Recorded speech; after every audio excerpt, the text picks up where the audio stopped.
আসসালামু আলাইকুম বন্ধুরা, কেমন আছো তোমরা সবাই? আশা করি সবাই আল্লাহর রহমতে ভালো আছো। আমি আজকে তোমাদের জন্য একটি নতুন রেসিপি নিয়ে এসেছি। আমি এখন রান্না করব কলার থোড়। আমি এই কলার থোড়টি কলা গাছ থেকে বের করে নিয়েছি।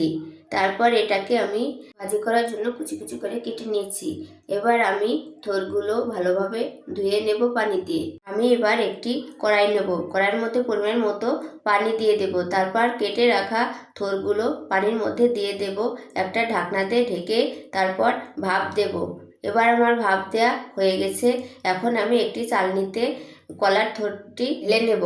তারপর একটি কড়াই নেব। কড়াইয়ে পরিমাণ মতো তেল দিয়ে জিরে ফোড়ন, পেঁয়াজ কুচি, রসুন কুচি, কাঁচামরিচ ফালি, লবণ, হলুদের গুঁড়া দিয়ে একটু ভালোভাবে নেড়ে দেব। তারপর এর মধ্যে আমি ভাপ দিয়ে রাখা কলার থোড়টি দিয়ে নাড়াচাড়া করব। অনেকক্ষণ ধরে কলার থোড়টি নাড়তে হবে।